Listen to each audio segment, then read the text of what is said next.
يا حسرة على العباد يا حسرة على العباد ما يأتيهم من رسول إلا كانوا به يستهزئون. وائے حسرت بندوں پر، ان کے پاس کوئی رسول نہیں آتا مگر وہ اس سے ٹھٹھا کرنے لگتے ہیں.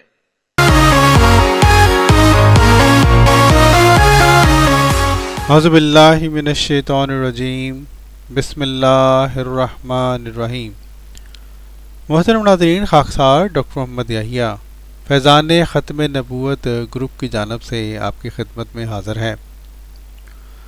پیارے بھائیوں، آج خاکسار ایک ایسے اعتراض کا جواب آپ کی خدمت میں دینے جا رہا ہے جو کہ عموماً ہمارے جو غیر احمدی ہیں وہ بہت بڑھ بڑھ کر خاص طور پر سوشل میڈیا پہ پھیلاتے ہیں، اور وہ اخبار الفجر کی اس تحریر کو جو کہ ہم آپ کے سامنے کچھ حد تک پڑھ کر سنائیں گے، اس کو جان بوجھ کر توڑ مروڑ کر ایسے معنی پہناتے ہیں جو کہ اس تحریر کے بالکل مطابق نہیں ہے. اس سے پہلے کہ ہم یہ تحریر آپ کے سامنے کچھ حد تک پڑھ کر سنائیں، آئیے ہم آپ کو دکھلاتے ہیں کہ یہ مولوی حضرات کس قدر ڈٹائی کے ساتھ جو ہے وہ جھوٹ بولتے ہیں، اور ایسے جھوٹ بولتے ہیں کہ اللہ کی پناہ، اور انسان حیران رہ جاتا ہے کہ کیا یہ واقعی مسلمان ہیں جو اتنی ڈٹائی سے جھوٹ بولتے ہیں.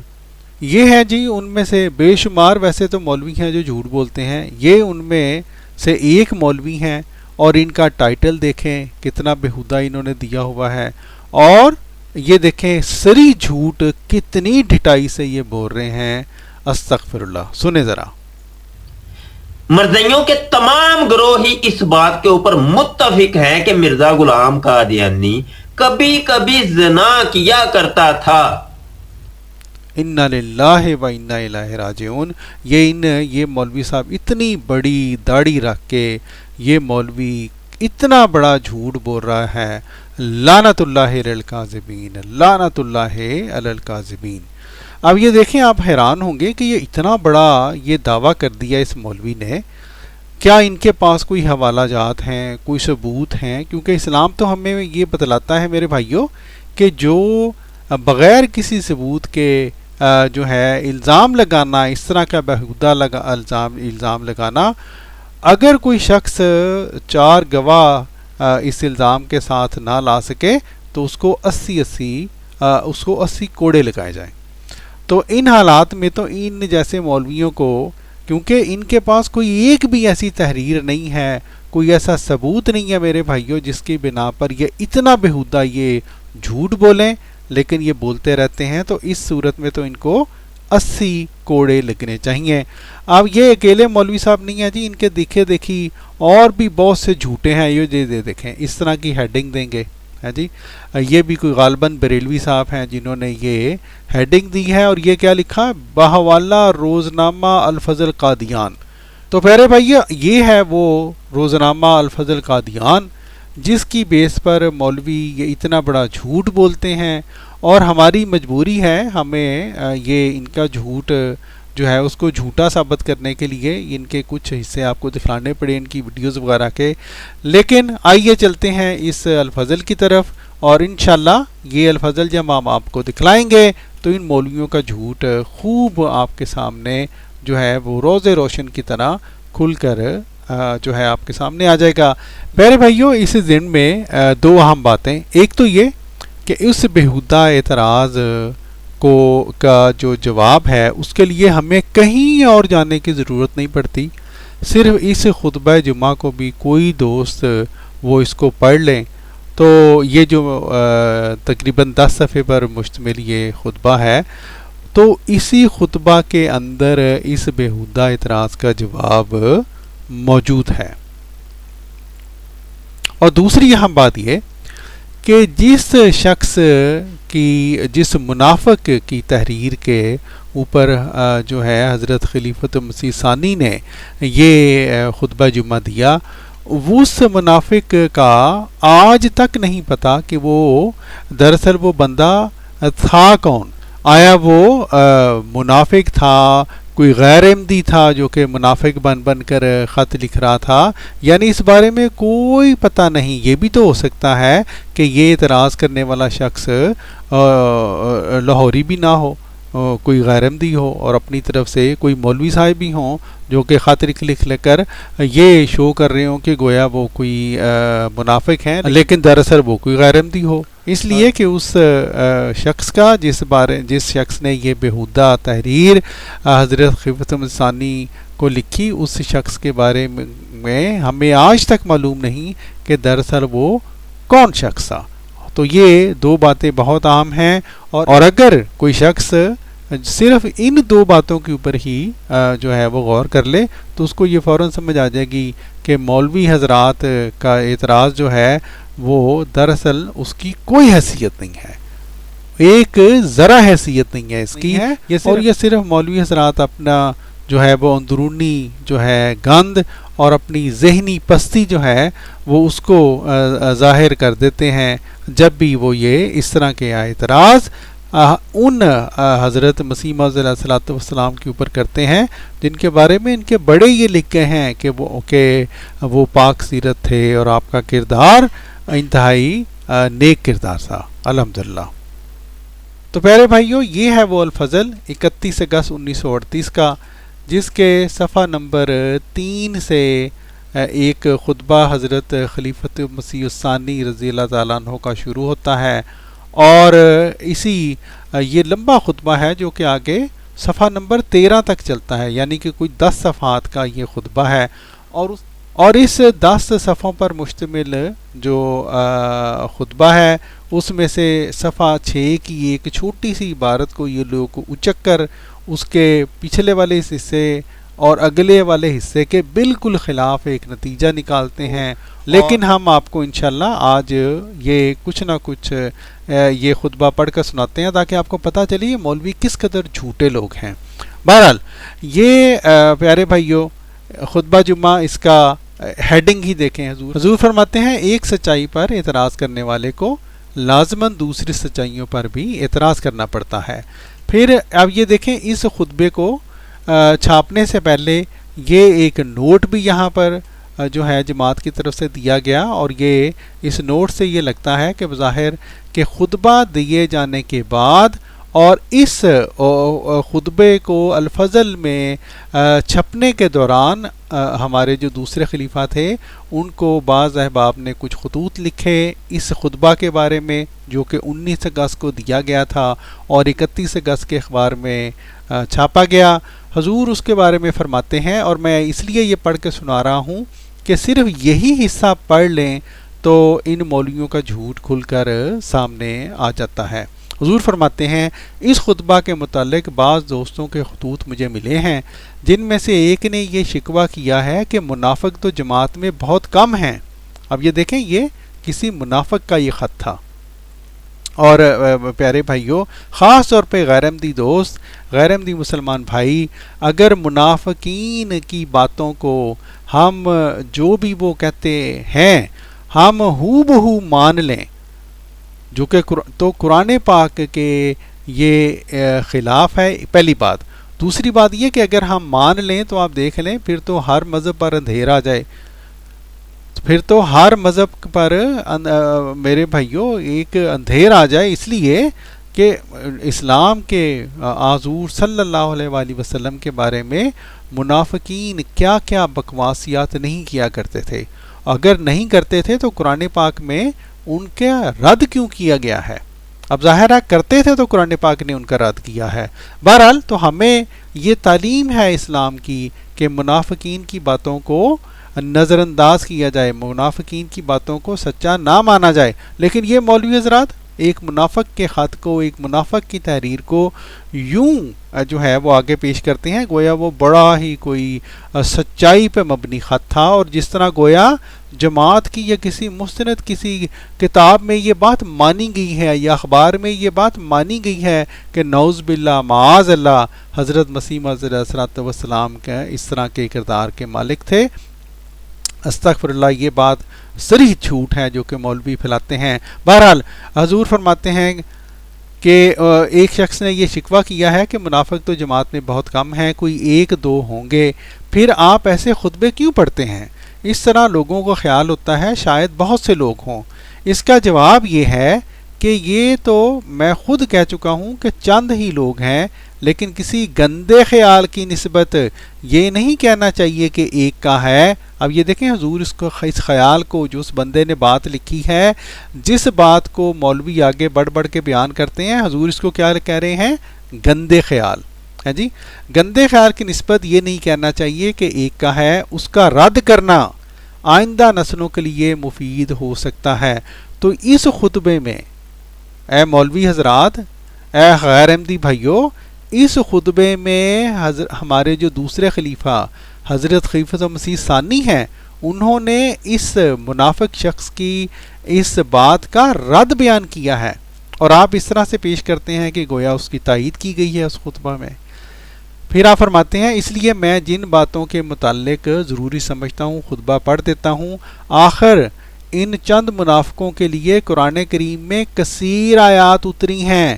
تو اے میرے غیر احمدی بھائیو، یہ جو میں نے اس لیے کہا تھا کہ صرف یہ پڑھ لیں تو آپ کو شرم آئے گی، تو کیا آپ نعوذ باللہ معاذ اللہ اگر اس خطبے کے اندر جو منافق کی بات ایک بات ہے اس کو اچک کر آپ نے اعتراض کرنے ہیں، تو کیا آپ قرآن پاک کے اندر جو منافقین کی باتیں بیان کی گئی ہیں، کیا آپ ان منافقین کی باتوں کو سچ مان لیں گے؟ پھر استغفر اللہ، نعوذ باللہ معاذ اللہ، کیسی آپ بات کرتے ہیں آپ لوگ؟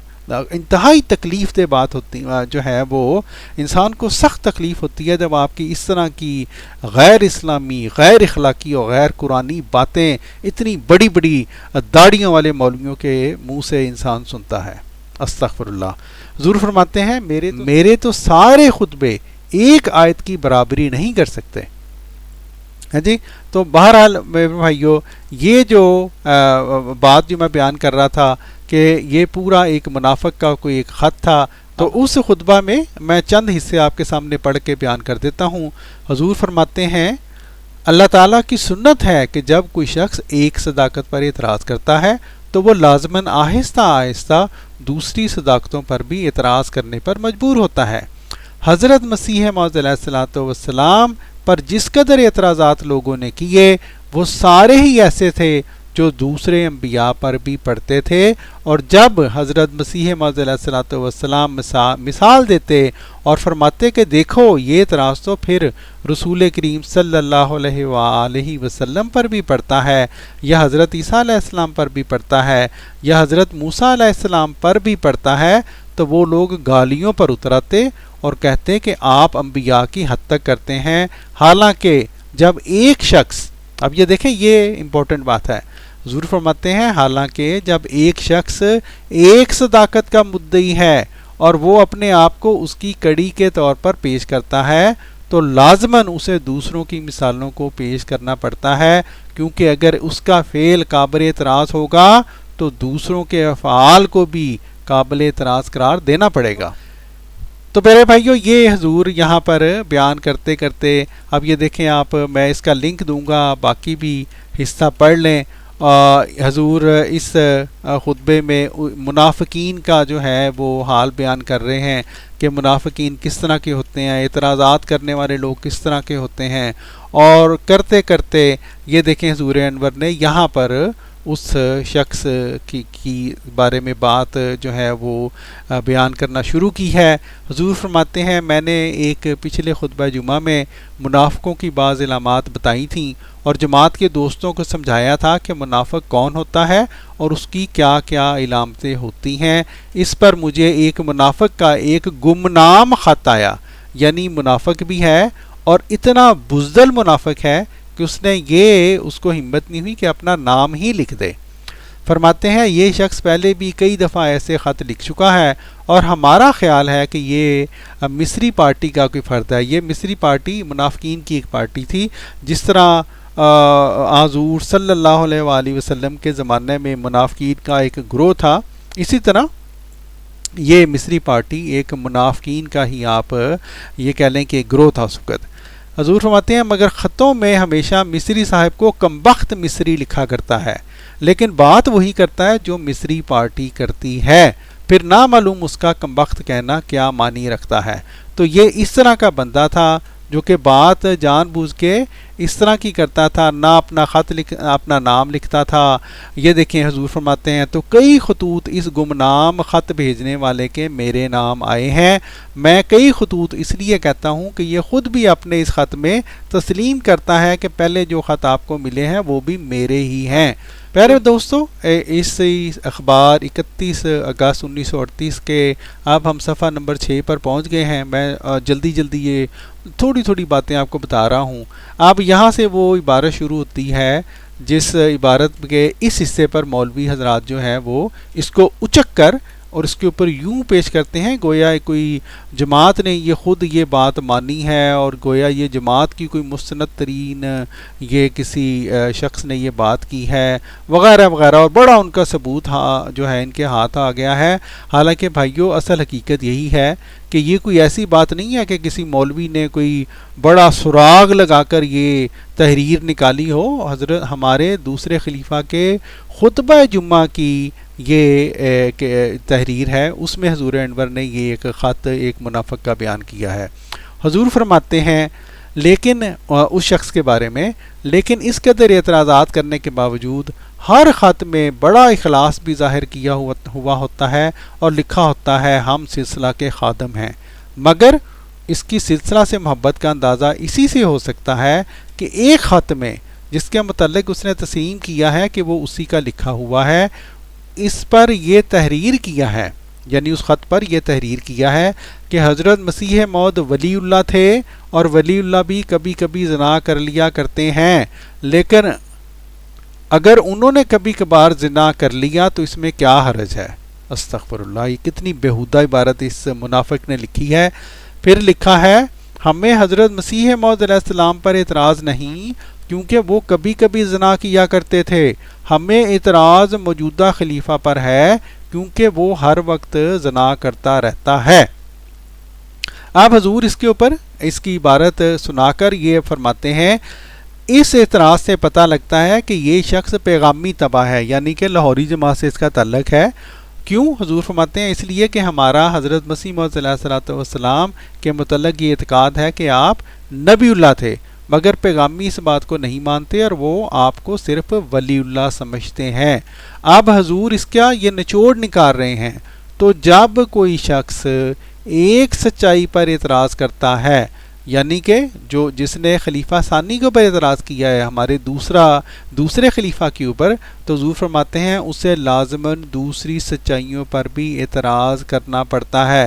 تو کیونکہ حضور یہاں پہ بیان فرما رہے ہیں کہ کیونکہ یہ لوگ میرے پر اعتراض کرنا چاہتے تھے، یعنی حضرت خلیفہ مسیح ثانی پر، اس لیے انہوں نے اس کے ساتھ ہی حضرت مسیح موعود علیہ السلام حضرت مرزا صاحب کے بارے میں بھی اسی طرح کا جھوٹ بول دیا جس طرح وہ خلیفہ ثانی کے بارے میں جھوٹ بولنا چاہتے تھے یا جو اعتراض کرنا چاہتے تھے۔ تو میرے بھائیوں یہ عبارت، صرف اس عبارت کو ہی پڑھ لیں تو ان مولویوں کا اعتراض جو ہے وہ یہیں سے جھوٹا ثابت ہو جاتا ہے۔ اور پیارے بھائیوں جیسا کہ خاکسار نے بیان کیا، یہ پھر دیکھیں صفحہ نمبر 7 سے چلتے چلتے مختلف اعتراضات ہیں جو کہ منافقین کی طرف سے ہو رہے ہیں، حضور انور ان کا جواب دے رہے ہیں۔ جس طرح یہ ہیڈنگ دیکھ لیں، منافق ہمت کر کے ایک لسٹ کیوں نہیں شائع کرتے، ٹھیک ہے جی۔ تو یہ ہم لنک دیں گے، جس نے پڑھنا ہو، جس دوست نے یہ ضرور پڑھ لے۔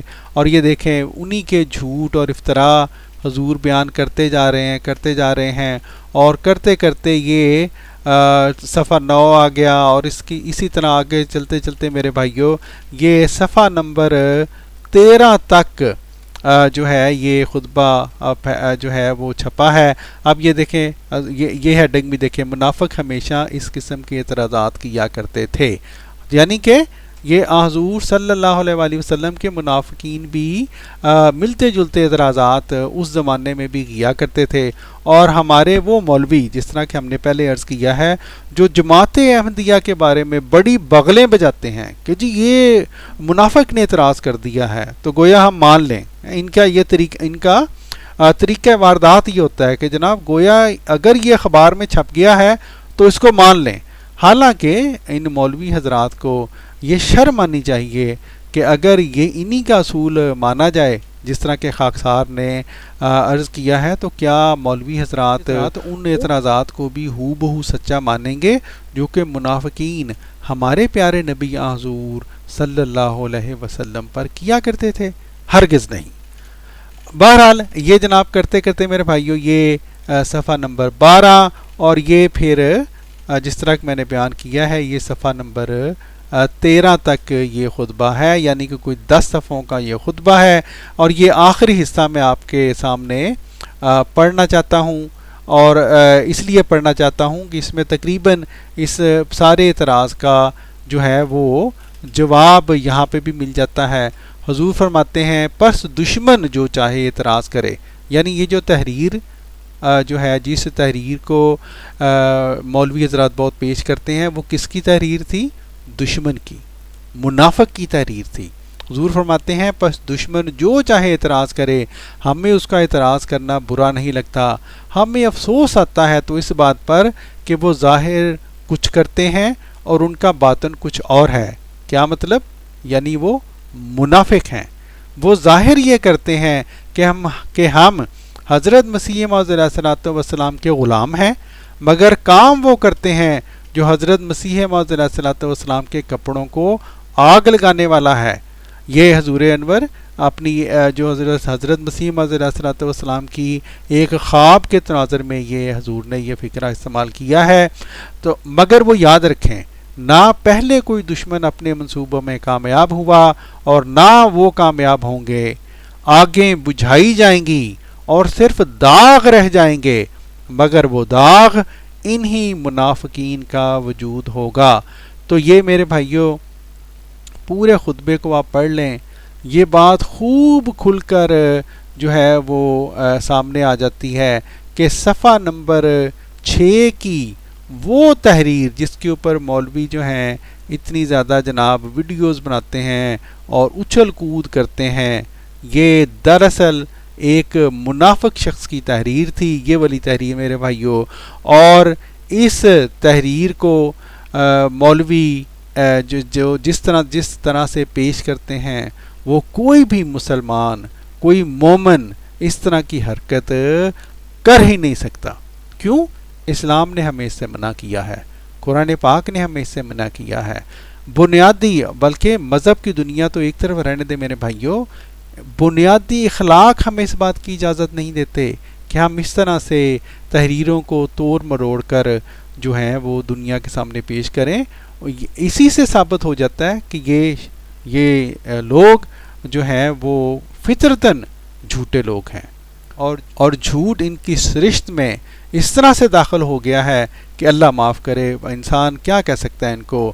تو پیارے بھائیوں، یہ بڑی بڑی داڑھیوں والے مولوی حضرات، ان کے یہ جو اتنے بڑے بڑے یہ جو دعوی کرتے ہیں، یہ ہے ان کے دعوی کی حقیقت جو کہ ہم نے آپ کے سامنے الحمدللہ پیش کی۔ اور یہ اعتراض جس طرح کہ ہم نے آپ کو دکھلایا کہ یہ اعتراض جو کہ یہ بیہودہ اعتراض جو کہ آج کل کے مولوی سوشل میڈیا وغیرہ پر کرتے ہیں، یہ انتہائی جھوٹا اعتراض ہے، یہ انتہائی جھوٹا اعتراض ہے، اور اسلامی تعلیم کے مطابق ان سب مولویوں کو 80 کوڑے جو ہیں وہ لگنے چاہیے۔ اس کے ساتھ ہی خاکسار کو دیجیے اجازت۔ السلام علیکم ورحمۃ اللہ وبرکاتہ۔